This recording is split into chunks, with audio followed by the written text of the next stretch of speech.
الحمدللہ الحمدللہ وکفا والصلاة والسلام علی عبادہ الذین اصطفیٰ اما بعد فاعوذ باللہ السمیع العلیم من الشیطان الرجیم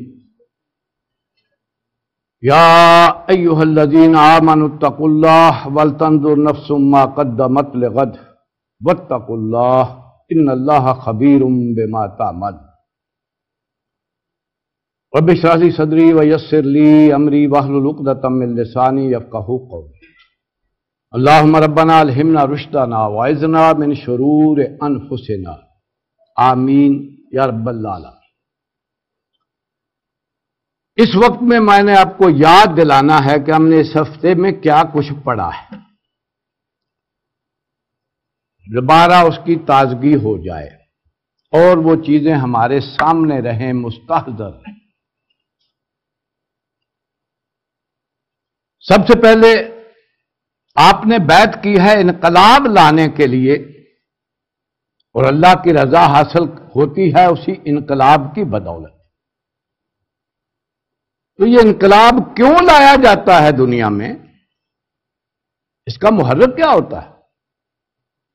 کیوں دل میں جذبہ پیدا ہوتا ہے؟ کیوں انقلابی جو ہے اپنی جان اور مال لگاتا ہے؟ کس لیے بھائی؟ کاہے کے لیے؟ اس دنیا میں کاہے کے لیے؟ یہ فرانس کا انقلاب کاہے کے لیے آیا تھا؟ کیا تکلیف تھی انہیں؟ معلوم ہوتا ہے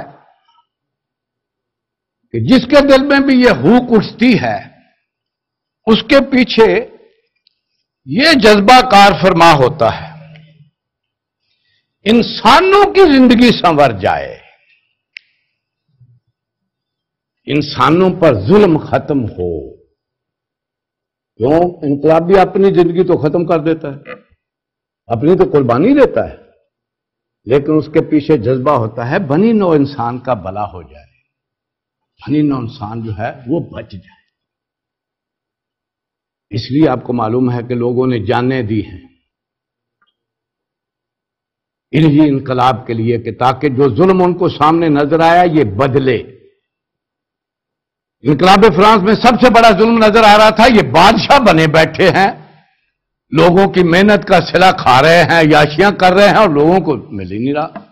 یہ بادشاہت جو ہے ختم ہونی چاہیے۔ تو اس کے لیے آپ کو معلوم ہے کہ ہزاروں لوگوں نے جانیں دی، پھر جا کر کہیں وہ معاملہ بنا تاکہ لوگوں کو ان کے حقوق ملے۔ یہ بلشوک ریولوشن جو آیا اس کے پیچھے کیا جذبہ تھا؟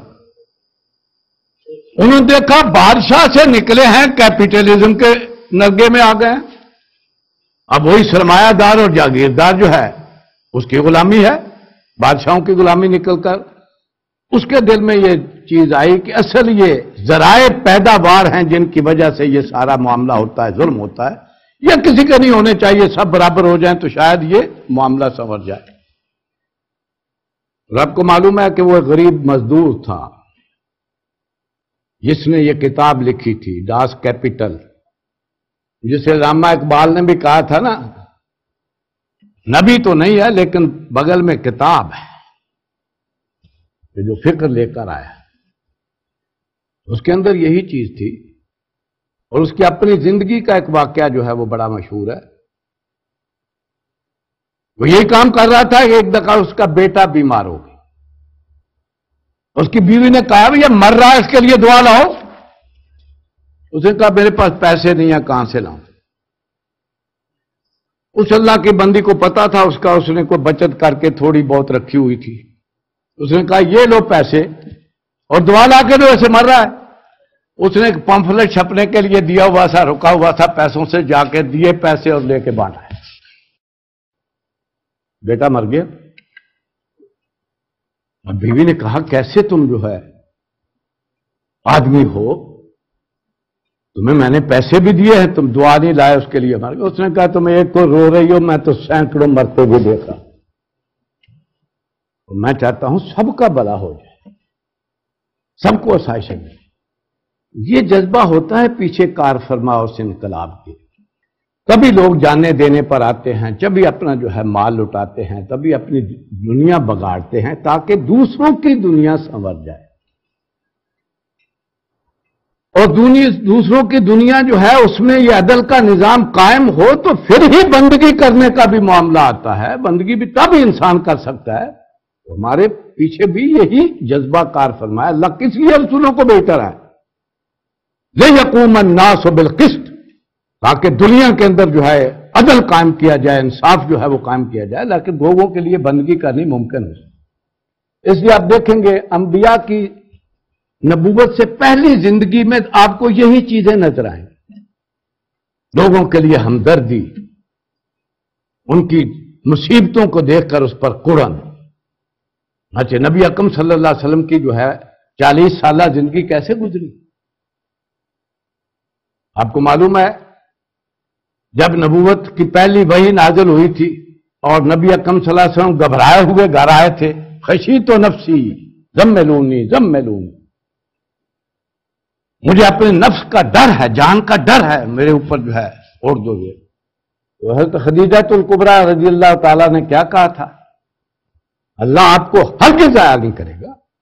آپ تو غریبوں کے ہمدرد ہیں، یتیموں کے آپ سرپرست بننے والے ہیں، بیواؤں کی آپ جو ہے وہ خدمت کرتے ہیں. آپ کا تو یہ معاملہ، اللہ تو آپ کو ضائع نہیں کرے گا. اور واقعی آپ کی زندگی انہی کاموں میں گزری. یہ غلام جو ہیں یہ اتنی جلدی ایمان کیسے لے آئے؟ حالانکہ ان کو کہاں فرصت تھی ان چیزوں کو دیکھنے کی، اس دعوت کو سوچنے کی. وہ تو بیچارے غلامی میں تھے، لیکن جان لیجیے ان سے پہلے سے رابطہ تھا. نبی اکرم صلی اللہ علیہ وسلم کا ان کے پہلے سے رابطہ تھا. انہیں کہیں ظلم میں دیکھتے تھے تو ان کی مدد کیا کرتے. واقعہ کہیں سے سنا ہے کہ حضرت بلال رضی اللہ تعالیٰ عنہ کو دیکھتے تھے چکی پیستے ہوئے، برا حال ہے، حکم ہے. تو بعض دفعہ کہتے تھے تم ذرا آرام کر لو، میں اتنی دیر کو پیس لیتا. یہ تعلق سے پہلے سے، جس کی وجہ سے وہ ادھر آئے. اور وہ واقعہ بھی آپ نے سنا ہوگا. ایک دفعہ نبی اکرم صلی اللہ علیہ وسلم بڑے ہی غم زدہ حالت میں گھر میں آئے، بڑے غمگین تھے. حضرت خدیجہ الکبریٰ رضی اللہ عنہا نے پوچھا کیا بات ہے، آپ اتنے غمگین کیوں؟ فرمایا قافلہ آیا ہے، ان کے نہ پاؤں میں جوتیاں ہیں، نہ بدن پر کپڑے ہیں، نہ کھانے کے لیے کچھ ہے. انہیں دیکھا نہیں جا رہا، لیکن میرے پاس ہے کچھ نہیں کہ میں اس کے لیے کچھ کر سکوں. یہ موقع جب حضرت خدیجہ الکبریٰ رضی اللہ عنہا نے کہا اچھا ایسا معاملہ ہے تو جائیے کچھ قریش کے سرداروں کو بلا لیں. آپ بلانے چلے گئے، انہوں نے پیچھے اشرفیہ نکال کر صحن میں ڈھیر لگا دی. اتنی تھی کہ نبی اکرم صلی اللہ علیہ وسلم فرماتے میں بیٹھا ہوا اس کے پیچھے چھپ گئے. جب وہ سردار آئے تو ان کو گواہ ٹھہرایا، تم گواہ رہو یہ ساری دولت ان کی. وہ کہاں گئی دولت؟ اسی کو گھر نہیں بنایا، اسے کو سٹیٹس نہیں اوپر کیا، ساری کی ساری دولت انہی کاموں میں لگی. انسانی ہمدردی میں، انسانوں کی مصیبتیں دور کرنے. آپ کو معلوم ہے حضرت موسیٰ علیہ السلام کا بھی وہ واقعہ جو بنی اسرائیلی جو ہے وہ پر جو ہے ظلم کر رہا تھا قبطی، تو نہیں برداشت کر سکے، بھوکا مارا ہے، اس کی جان نکل گئی. اسی طرح جب گئے ہیں، دوڑ کر گئے ہیں، تو وہاں پانی پلانے کا معاملہ جب دیکھا کہ عورتیں جو ہیں اپنے ریوڑ کو روک کر کھڑی ہیں، باقی سارے پانی پلا رہے ہیں، تو دل میں اسی وقت جو ہے جوش اٹھا، یہ کیوں بیچاری کھڑی ہے؟ جا کے ان سے پوچھا کیا معاملہ ہے. یہ جذبہ ہے جو کوٹ کوٹ کر بڑا ہوتا ہے، جو پیچھے محرک بنتا ہے. اچھی طرح جان لیجیے اگر یہ جذبہ آپ کے اندر موجود نہیں ہے تو آپ دعوت کا کام نہیں کر سکتے. یہی انسانی ہمدردی تو ہے جو انسان کو تحریک پہ لاتی ہے. یہاں کو تبدیلی آئے، لوگوں کو ان کے حقوق ملیں، لوگ یہ کام کر سکیں. اللہ کی بندگی کا حق بھی تبھی ادا کر سکتے ہیں جب یہ موجود ہے.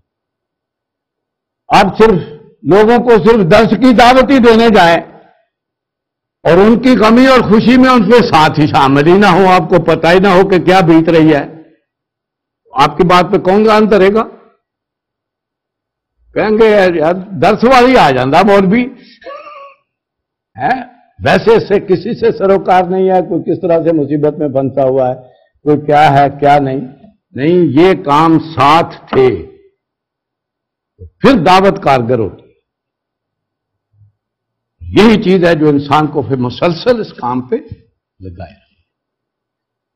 یہ ہے جو سب سے بڑا جذبہ پیچھے دنیا میں کار فرما ہوتا ہے انقلابی کے، لوگوں کی تکلیفیں دور ہو جائیں، ظلم ختم ہو جائے، یہاں پر نظام بدل جائے، تاکہ عدل و قسط جو ہے اس میں رہ کر لوگ اپنے رب کی بندگی کا حق ادا کر سکیں، اس کی رضا جو ہے وہ حاصل کر سکیں۔ یہ جذبہ تبھی پیدا ہو سکتا ہے جب آخرت کا یقین، وگرنہ انسان اپنی جان دینے پہ نہیں آتا، اپنا مال خرچ کرنے پہ نہیں آتا۔ اس میں مسلمان کے لیے اصل جذبہ آخرت ہے، اسے پتا ہے یہ دنیا جو ہے قربان کرنے سے ہی آخرت ملتی، وہ اسی لیے کامیابی ہوگی جب میں اسے قربان کر دوں گا۔ جذبہ جو اس کے اندر جو اسے مستقل اس عمل پر لانے والا ہے وہ فکر آخرت۔ جب تک کہ آپ آخرت کو ترجیح نہیں دیں گے دنیا پر، یہ کام نہیں ہو سکتا۔ آپ کا بھی سٹینڈرڈ وہی رہے کہ دنیا میں مسابقت ہی چل رہی ہو، میں نے اور آگے بڑھنا ہے اور سٹینڈرڈ پیدا کرنا ہے، تو پھر نہ وقت ملے گا، نہ مال لگے گا، نہ صلاحیتیں لگے گی۔ نہیں، دنیا کو سکویز کرنا ہوگا، دنیا کو وہ جو ہے جیسے نبی اکرم صلی اللہ علیہ وسلم نے فرمایا، اپنے لیے بھی پسند کیا، اپنی حال کے لیے، اے اللہ اتنی دے کہ یہ گزارا ہو سکے، اسی پر رکھ۔ تو پھر انسان آخرت کے لیے ترجیح دے سکتا ہے، پھر اس کے آخرت ترجیح بنے گی، وہاں کی مسابقت ہے جو اللہ تعالیٰ چاہتا ہے۔ اگر کوئی پانے کا ہی جذبہ ہے تو یہ دنیا پا کر کیا کرو گے، یہ تو یہیں کی یہیں رہ جائے گی۔ اس آخرت کے لیے ایک دوسرے سے آگے بڑھنے کی کوشش کرو، اس جنت کو حاصل کرنے کی جس کی عرض جو ہے وہ زمین و آسمان جتنی، وہ ہر مان نکالو کہ ایک دوسرے سے آگے بڑھیں اور اللہ تعالیٰ کی وہ جو ہے چیزیں جان لیجئے۔ یہ ترجیح آخرت ہے، آخرت کا یقین ہے کہ اصل کامیابی وہاں کی کامیابی ہے جو انسان کو اس جذبے پہ مستقل کام کرنے پر لے آ سکتی ہے، وگرنہ یہ اگر ترجیح قائم نہیں ہوئی تو یہ کام نہیں ہو سکتا۔ اس لیے قرآن مجید میں اسی کو کامیابی قرار دیا گیا، بل تؤثرون الحیات الدنیا والآخرۃ خیر وابقیٰ۔ لوگوں تم دنیا کو ترجیح دیتے ہو، اصل باقی رہنے والی اور ہمیشہ رہنے والی وہ آخرت، اس کو ترجیح دو، اس کو اپنی زندگی کا مقصود بناؤ، وہ ہے اصل کامیابی کی جگہ۔ اور قرآن مجید میں آپ کو معلوم ہے جہاں بھی آیا ہے ذالک الفوز العظیم، ذالک هو الفوز العظیم، ذالک الفوز الکبیر، دنیا کی کامیابی کو تو کہیں کامیابی کہے بھی نہیں، کیونکہ یہ تو سارا سامان جو ہے یہ تو چند دن گزارنے کا، اس کی کوئی حیثیت ہی نہیں۔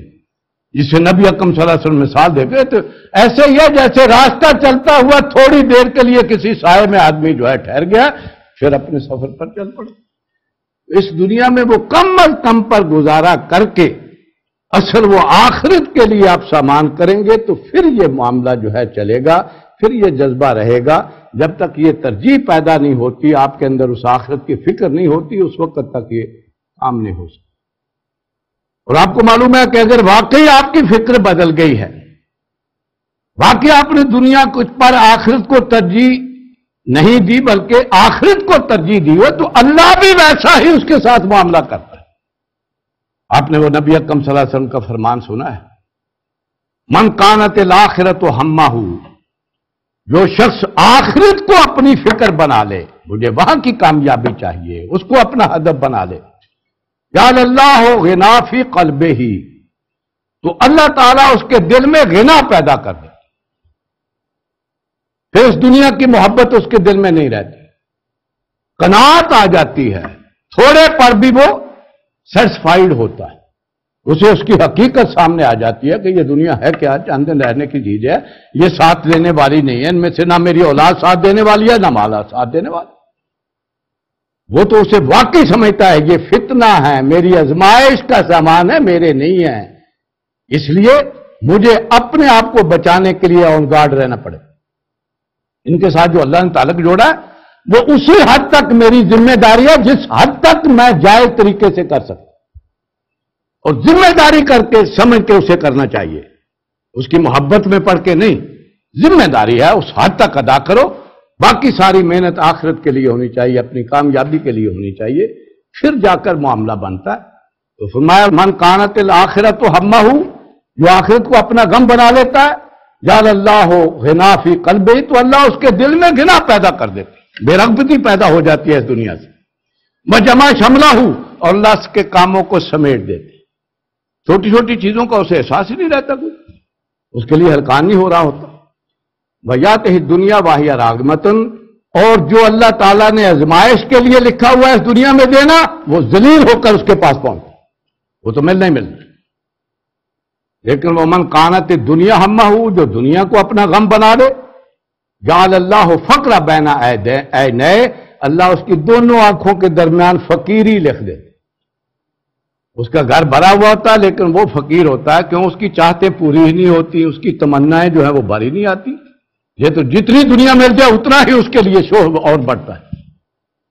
تو اللہ تعالیٰ پھر اس کی فقیری لکھ دیتے ہیں. وہ صبح بھی کرتا ہے فقیری کی حالت میں، شام بھی کرتا ہے فقیری. وہ فرہ کا شملہ، اللہ اس کے کاموں کو بخیر دیتے ہیں، پھر ہلکان ہو رہا ہوتا ہے، دوڑ بھاگ کر رہا ہوتا ہے. وَلَمْ يَأْتِهِ الدُّنْيَا إِلَّا مَا قُدِّرَ لَهُ، لیکن دنیا میں سے وہی ملتا ہے جو اللہ نے اس کے لیے آزمائش کے لیے مقدر کیا ہوا. کیوں؟ یہ اللہ تعالیٰ کے ہاتھ میں ہے رزق کا مہیا کرنا. کیوں؟ یہ آزمائش کا سامان ہے، یہ محنت کا صلہ نہیں. تو یہ جب تک ترجیح نہیں پیدا ہوتی، اس آخرت کا یقین نہیں آتا، اس وقت تک یہ کام نہیں ہو سکتا.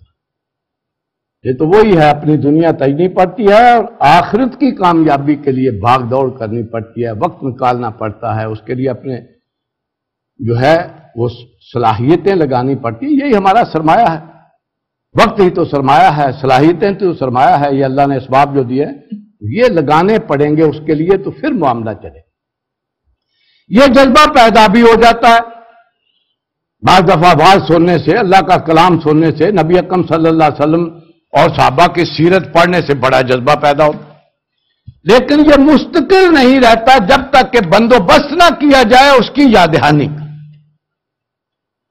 اس کے لیے لازمن ہے تذکیر، اور تذکیر کا افضل ترین ذریعہ قرآن مجید ہے. وہ ہے جو آپ کو آخرت کی فکر دے گا، اس کا یقین پیدا کرے گا. اس کا بندوبست کرنا پڑے گا، اسے سمجھ کر پڑھنا پڑے گا. اگر نہیں ہے تو صرف تلاوت کرنے کی بجائے کوئی تفسیر لے کر، کوئی ترجمہ لے کر ٹائم لگائیے. آپ کا تفسیر اور ترجمے کے ساتھ ایک گھڑی کا قرآن مجید پڑھنا پوری رات بغیر سوچے سمجھے تلاوت کرنے سے افضل. یہ نبی اکرم صلی اللہ علیہ وسلم کا فرمان. کیوں؟ اس سے آپ کی جو ہے تذکیر ہو رہی ہے، جذبہ پیدا ہوتا ہے، آپ کا ایمان تازہ ہوتا ہے. اور اس کے لیے بہترین صورت یہ ہے کہ کم از کم فجر میں 10-15 منٹ پہلے ہی اٹھ جاؤ اذانوں سے.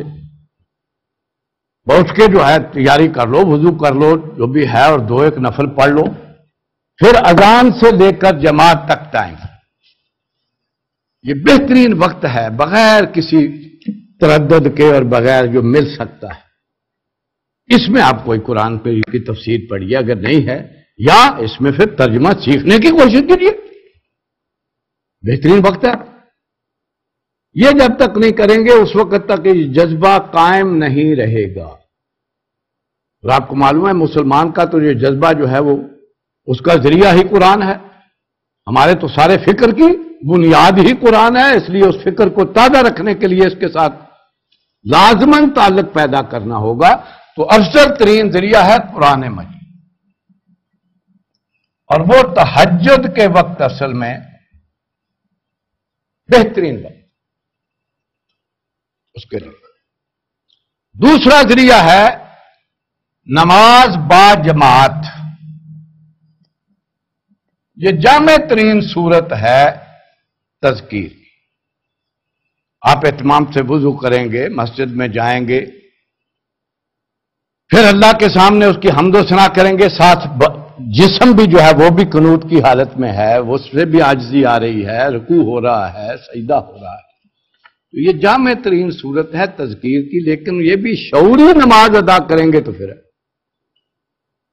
سمجھ سوچ کر کریں گے، میں کیا پڑھ رہا ہوں، کیا کہہ رہا ہوں، کیا اللہ سے درخواستیں کر رہا ہوں، کیا دعائیں مانگ رہا ہوں، ساری نماز دعا پر مشتمل۔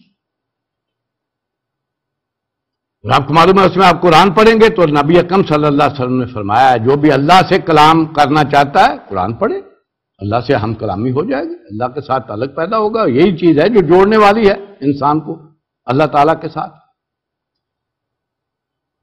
اور بغیر با جماعت کا اہتمام کر لیں گے، جماعت سے پڑھنی ہے تو آپ کی پوری زندگی کا ٹائم ٹیبل جو ہے وہ اس کے ساتھ جڑ جائے گا، نظم ہو جائے گا، اس میں پھر کاہلی نہیں آئے گی، سستی نہیں آئے گی، آپ کو جو ہے پورا اس کے ساتھ جڑنے کا معاملہ بن جائے گا۔ اور آپ کو معلوم ہے ہم نے کل ہی حدیث سنی تھی نبی اکرم صلی اللہ علیہ وسلم کی، اس میں یہ بھی ذکر تھا ایک وہ آدمی ہے جسے اس دن سایہ ملے گا جس کا دل مسجد میں اٹکا رہتا ہے، وہ جاتا ہے کام کرنے کے لیے اپنا کاروبار کر، لیکن کان ادھر رہتے ہیں، کب اذان آئے، کب میں اللہ کے سامنے کھڑا ہوں، کب اس سے اپنی جو ہے حاجات اس کے سامنے رکھوں، اس سے مدد چاہوں، اس سے تعلق پیدا۔ یہ انسان کو جو ہے اس کی زندگی کو منظم کر دیتی ہے، اس کے ساتھ جو ہے اگر نماز با جماعت کا اہتمام، اور ہے بھی با جماعت، اکیلے تو ہے نہیں، فرض نماز تو با جماعت پڑھنی پڑتی۔ تیسری چیز جو اس کے لیے نبی اکرم صلی اللہ علیہ وسلم نے تلقین فرمائی ہے وہ ہے اذکار مسنونہ۔ جب یہ نہیں کر رہے، کاروبار بھی کر رہے ہیں، تو اس وقت بھی غفلت نہ آئے، اس وقت بھی اللہ یاد رہے، اس کے لیے وہ اذکار مسنونہ ہے، سبحان اللہ و بحمدہ سبحان اللہ العظیم، استغفر اللہ ربی من کل ذنب واتوب الیہ، اور پھر نبی اکرم صلی اللہ علیہ وسلم پر درود۔ یہ ذرائع ہیں اللہ کی یاد کی، ان سے بھی غفلت نہیں رہنی چاہیے، کام کرتے ہوئے بھی یاد آ جائے، کوتاہی ہوئی ہے تو اللہ سے استغفار کروں، اللہ کی حمد و ثنا جو ہے اس کے ساتھ جڑا رہوں۔ چوتھی چیز ہے ادعیائے معصورہ، وہ دعائیں کہ جو نبی اکرم صلی اللہ علیہ وسلم نے مختلف موقعوں کے لیے تلقین کی، بہت بڑا ذریعہ ہے اللہ تعالیٰ کی یاد کا۔ چھوٹی چھوٹی دعائیں ان کو یاد کیجئے، معمول بنائیے، اس سے اللہ کی یاد آ جاتی ہے، اللہ تعالیٰ کے ساتھ انسان کا تعلق پیدا ہوتا ہے۔ یہ جب تک نہیں اختیار کریں گے اس وقت تک وہ فکر مستقل نہیں رہے گا، اس وقت تک وہ جذبہ جو ہے وہ تسلسل نہیں رہے گا، جب تک کہ آپ یہ اہتمام نہیں کریں گے اس کی تذکیر کا، اس کی یاد دہانی کا، تجدید ایمان کا۔ تیسری چیز زندگی دائی کی حیثیت سے گزاریں، پھر آپ بچ پائیں، وگرنہ دنیا میں جس کی کوئی دعوت نہیں ہے دوسرے سے اپنا مدعو بنا لیں، کیونکہ اکیلا نہیں انسان رہ سکتا، وہ اپنے ماحول سے، اپنی سوسائٹی سے متاثر ہوتا ہے۔ اگر اس کے پاس کوئی ہدف نہیں ہے تو دوسرے اسے اپنے ساتھ لے جائیں گے، دوسرے اثر ڈال کر لے جائیں گے۔ اگر آپ دائی کی حیثیت سے ہیں تو لوگ آپ کو جو ہے دعوت نہیں دیں گے، انہیں پتہ ہے یہ تو خود لوگوں کو پکارنے والا ہے، اور یہ آپ کو بچا لے گا ان بری محفلوں سے بھی اور غلط دعوتوں سے۔ آپ کو دھن ہوگی، آپ نے کام کرنا ہے، آپ لوگوں کو دعوت دے رہے ہوں گے، اس لیے دوسرے آپ پر اثر انداز نہیں ہوں گے، بلکہ اگر یہ جذبہ واقعی کار فرما ہے تو کتنا بڑا اجر ہے اس کا، اپنے آپ کو بھی بچا لیں گے، اور ایک آدمی بھی آپ کی دعوت سے سمجھ گیا تو آپ کے لیے کتنا کھاتا کھل جائے گا قیامت تک۔ نبی اکرم صلی اللہ علیہ وسلم نے فرمایا ایک آدمی بھی تمہارے ذریعے نیک بن جائے، اللہ کا دین قبول کر لے تو سرخ اونٹوں سے بہتر ہے، اور وہ کھاتا کھل جاتا ہے، جتنا وہ عمل کرے گا اتنا آپ کو بھی اجر مل رہا ہوگا جتنا اسے اللہ اجر دے۔ لیکن دوسری چیز یہ ہے کہ آپ دعوت نہیں دیں گے تو دوسرے آپ کو متاثر کریں گے، آپ کو اپنا ہم نوا بنا لیں گے، پھر ان کی محفلوں میں بیٹھنا ہوگا، پھر ان کی سوسائٹیاں جو ہیں وہ ہوں گی جو آپ کو متاثر کریں گے اور اپنے پیچھے لے جائیں گی، اور اگر آپ دائی کی حیثیت سے ہیں تو پھر اپنے آپ کو بھی بچا لیں گے اور دوسروں کے لیے بھی ذریعہ بن جائیں گے۔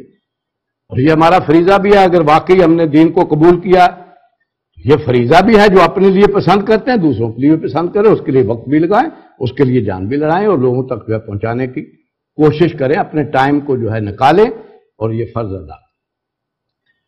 چوتھی چیز، اگر اپنے آپ کو بچانا ہے، کیونکہ انسان پر بعض دفعہ ایسے حالات جو ہیں وہ طاری ہوتے ہیں، مایوس ہو جاتا ہے، بڑا بددل ہو جاتا ہے چیزوں سے، اس سے بچنے کے لیے آپ کو کسی نہ کسی نظم سے جڑنا ہوگا۔ جماعتی زندگی اختیار کریں گے تو بچ پائیں، کیونکہ آپ کی اس حالت پہ آپ کے دوسرے ساتھی آپ کو جو ہے سہارا دیں گے، آپ کے ساتھی آپ کو ادھر بلائیں گے، اس پہ جو ہے وگرنہ آدمی جو ہے بد دل ہو کے بیٹھ جاتا ہے، کیونکہ یہ کیفیتیں طاری ہوتی رہتی ہیں انسان کا، کبھی انبساط ہوتا ہے، کبھی قبض کی جو ہے حالت ہو جاتی ہے، اس میں یہ جماعت جو ہے یہ آپ کو بچانے کا ذریعہ تھا۔ اگر واقعی جماعتی زندگی ہے، ایک دوسرے کے ساتھ تعلق ہے، پھر وہ تعلق جو ہے وہ آپ کو ایسی حالتوں سے بچا لے گا اور تذکیر کا ذریعہ بن جائے گا۔ دوسروں کو دیکھ کر انسان کے اندر ہمت بڑھتی ہے، دوسروں کی زندگی دوسروں کے لیے نمونہ بن جاتی ہے، انہیں کام کرتے ہوئے دیکھ کر اس کے اندر بھی جذبہ تازہ ہو جاتا ہے، وگرنہ انسان جو ہے بد دل ہو جاتا ہے، اس پہ انقباض کی طبیعت جو ہے کیفیت جو ہے وہ طاری ہو جاتی ہے۔ اس سے بچنے کے لیے لازم ہے کہ جماعتی زندگی، اور یہ دین کا تقاضا بھی ہے، اگر اسلام دین ہے تو جماعتی زندگی لازمی جز ہے، کیوں؟ دین کبھی بھی قائم نہیں ہوتا جب تک کہ قوت نہ ہو، جماعت نہ ہو، اور نبی اکرم صلی اللہ علیہ وسلم کی کتنی تاکید ہے اس کے لیے کہ جماعتی زندگی اختیار کرو، ایاکم الفرقہ، علیحدہ علیحدہ رہنے سے بچو، فإن الشیطان مع الواحد، جب انسان اکیلا ہو شیطان اسے پٹی پڑھاتا ہے، لے جاتا ہے، اس معاشرے کے اندر جو ہے اس کی جو ہے گم ہو جاتا ہے۔ بہت میرے سنائن ابد، اور جب دو آدمی مل کر جو ہے زندگی گزارنی شروع کرتے ہیں، آپس میں تعلق پیدا کرتے ہیں، تو اس کا بس نہیں چلتا۔ وَمَنْ رَاهُ بَحْبُوبَةِ الْجَنَّةِ، اور جسے جنت کی خوشگواری چاہیے، فَلْيَلْزَمِ الْجَمَاعَةَ، اسے لازماً جماعتی زندگی اختیار کرے۔ یہ ہے جو چیزیں آپ کو جو ہے اس زندگی میں تحریک دیں گی، اس زندگی میں آپ کی مختلف کیفیتوں سے بچانے کا ذریعہ بنے گی، اور پھر اللہ کے دین کا تقاضا بھی ہے کہ ہم ان چیزوں کو اختیار۔ پانچویں چیز بہت ہی پریکٹیکل ہے، دیکھیے اگر آپ نے ارادہ فرما لیا ہے کہ مجھے اب اس دین کو قبول کر کے پھر اس کے لیے کام بھی کرنا، وقت بھی نکالنا ہے، پیسے بھی خرچ کرنے ہیں، توانائی بھی لگانی ہے، تو ان چیزوں سے واسطہ پڑے گا آپ کا۔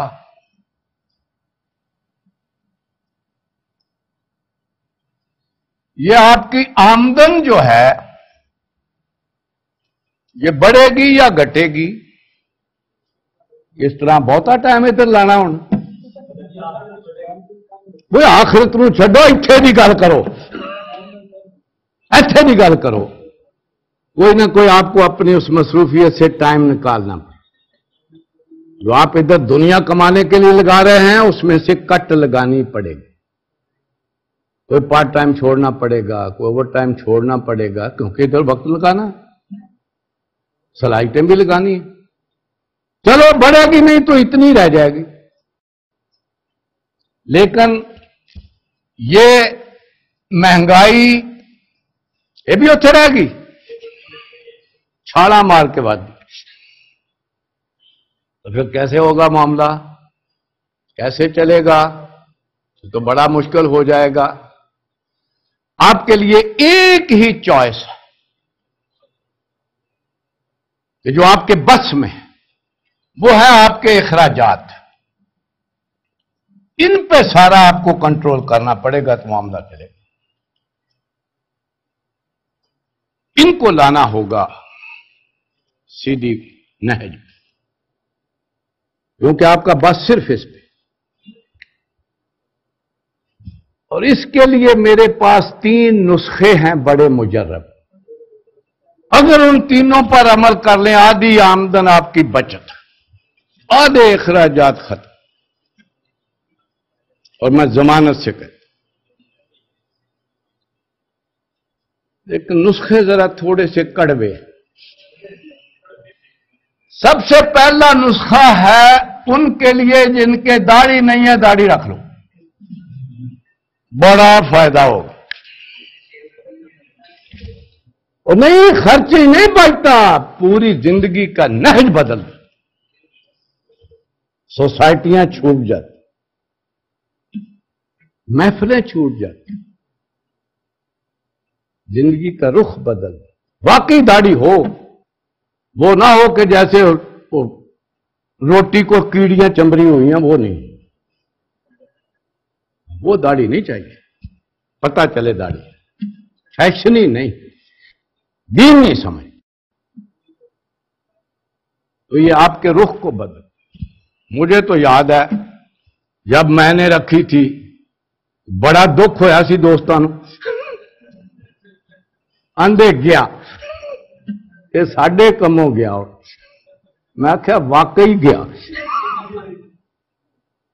بہت فرق پڑتا. تو آج کل تو مہنگی بھی بڑی ہے، ٹائم بھی لگانا پڑتا ہے، خرچ بھی کرنا پڑتا ہے، اور یہ واجب ہے،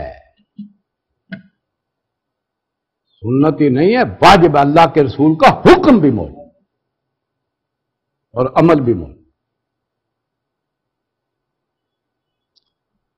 دوسرا نسخہ ذرا اس سے بھی بہت کڑوا ہے اور ابھی ابھی میں نے دیا ہے، وہ ہے شرعی پردہ. اس کا اہتمام کر لیں، آپ کے 1/3 اخراجات ختم.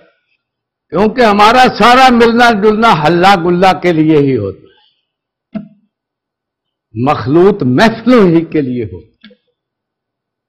اس کا آپ انتظام کر لیں گے. آیا ہے کوئی رشتہ دار جو غیر محرم ہے ملنے کے لیے، چچا زاد دوست کوئی، انہوں کو جی گھر والوں اندر گھل دیو تو تسی ذرا میرے کول بہ جاؤ.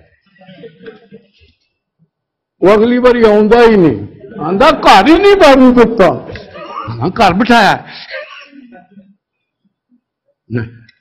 اصل معاملہ ہوتا ہے وہ مخلوط محفلوں میں گپ شپ جس کی وجہ سے نکل.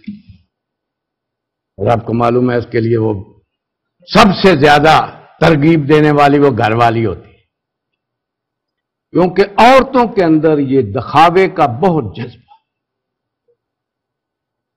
اس کے پاس اچھے کپڑے ہوں، اچھا زیور ہو تو گھر نہیں ٹکتی. اور دکھانا مردوں کو ہوتا ہے، عورتوں کو نہیں. قدر کو دکھانا ہوتا ہے، دیکھو میری قدر، دیکھو میرا مقام، ان کی نظروں میں لانا ہوتا ہے، عورتوں کو نہیں دکھانا ہوتا.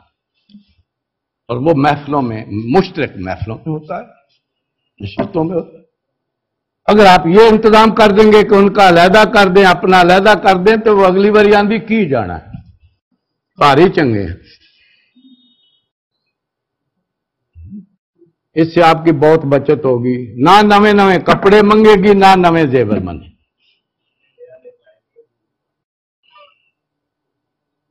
نبی اکرم صلی اللہ علیہ وسلم کا فرمان بھی موجود ہے، استعینوا علی النساء بالعراء. ان عورتوں پر مدد حاصل کرو انہیں ننگی رکھ کر، یعنی تھوڑا لباس دے کر. کیونکہ ان میں سے جس کے پاس بھی اچھا لباس ہو، اچھا جو ہے زیور ہو، وہ گھر نہیں بیٹھتی، اسے باہر نکلنا بڑا پسند ہے، کیوں اسے دکھانا. اور جب یہ مخلوق محفلیں نہیں ہوں گی تو اس کا جذبہ ویسے ہی مر جائے. جب پردے میں جانا ہوگا اور جا کر پردے ہی میں عورتوں کے پاس بیٹھنا ہے، مردوں کے پاس بیٹھنا ہی نہیں، وہ جاتا رہتا ہے سارا معاملہ. آپ کے اخراجات بھی ختم ہو جائیں گے اور آنا جانا بھی ہو جائے گا، جو ہم خواہ کو کرتے ہیں. ضرورت نہیں ہوتی لیکن پھر بھی وہ کر نہیں ٹکن دینی. چلو چلو، اس سے بہت فرق پڑتا. تیسرا نسخہ ذرا زیادہ ہی کڑوا ہے، لیکن ہے بڑا مجھے۔ وہ کیا ہے؟ رسومات۔ آج فیصلہ کر لیجئے وہی کرنی ہے جو مسنون ہے۔ آپ کیا دیکھ رہے جا ختم؟ آج تو پوری زندگیاں اسی کے لیے لگ رہی ہیں، لڑکوں کو بیانا، لڑکیوں کو بیانا، یہی فکر ہے، جمتے ہی لگ جاتی، پیدا ہوتے یہی فکر لگ جاتی ہے، اس کے لیے کیا کچھ کرنا پڑے گا۔ آج وہاں تک ہی پہنچے ہوئے ہیں نا، جیسے عرب بھی بیٹی کو پسند نہیں کرتے تھے، آج ہم بھی کیوں نہیں کرتے؟ پتہ ہے یار اس کے لیے کہاں سے ڈھونڈیں گے، وہ جہیز دینا پڑے گا، اور یہ چیزیں ہیں جو اس کے طرف جو ہے انسان کے دل میں وہ نفرت پیدا کرتی۔ لیکن اس کے لیے فیصلہ کر لیں وہی ہیں جو مسنون ہیں۔ آج کوئی نئی چیز پیدا نہیں ہوئی کہ جس کے لیے ہمیں لازمن ہے کہ اور رسمیں کرنی چاہیے۔ نبی اکرم صلی اللہ علیہ وسلم کی بھی زندگی اسی طرح بھرپور گزری، اور صحابہ کی بھی بھرپور زندگیاں گزری ہیں، ان کے بھی رشتہ دار تھے، ان کے بھی تعلقات تھے، ان کی بھی شادیاں ہوتی تھیں، سارا کچھ تھا۔ اس میں صرف پیمانہ ایک ہی ہے کہ اس پر اکتفا کیا جائے جو مسنون۔ اگر وہ مسنون پر اکتفا کریں گے تو آپ کے اخراجات ختم، صرف تنظیم کو انفاق کرنا بھی مشکل نہیں ہوگا، بڑے پیسے بچیں گے، اور زندگی بھی بڑی اچھی گزری۔ اگر یہ نہیں کرتے تو پھر بھائی پھر زبانی جمع خرچ رہے گا، تبدیلی نہیں آئی۔ استعینوا علی النساء بالعراء، عورتوں پر مدد حاصل کرو، انہیں ننگا رکھ، تھوڑا لباس دو، تھوڑا زیور دو، وہی جو مطلوب ہے، فالتو نہ جمع نہ رکھو۔ وہ 10 جوڑے پڑے ہوتے ہیں، کہندی ایت کا مہینے خریدیا ہی نہیں، کیوں؟ وہ پہلا پا کے جایا قدر نہیں بنتی، نواں پا کے جانا ہوں، پھر جا کے گل بن ہے کہ لے بھائی۔ یہ بھائی چیزیں ہیں، ان چیزوں کا اہتمام کیجئے۔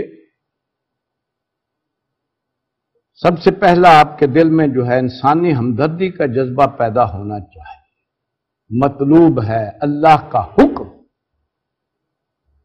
تم زمین والوں پر رحم کرو، اللہ آسمان پہ تم پر رحمت کرے، اور یہ اللہ کا کنبہ ہے۔ اللہ تعالیٰ چاہتا ان سے حسن سلوک ہو، ان کے دکھ درد میں شامل ہو، ان کے لیے جو ہے آسانی کے لیے ذریعہ بنو، ان پر خوشی کے لیے ذریعہ بنو۔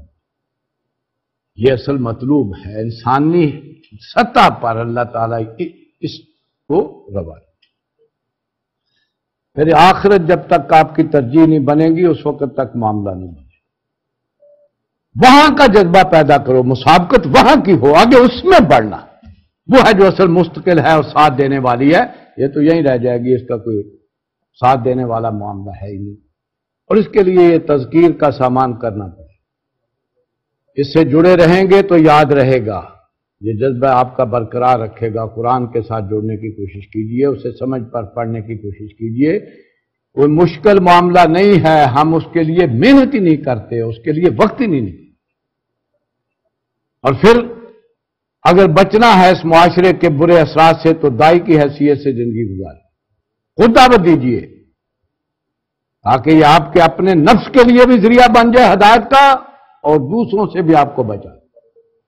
اور پھر جماعتی زندگی اختیار کیجئے تاکہ وہ سارا بنے، آپ کو جو ہے کسی وقت بھی مایوس نہ ہونے دیں، اس مایوسی سے نکالنا اس پہ ذریعہ بنے۔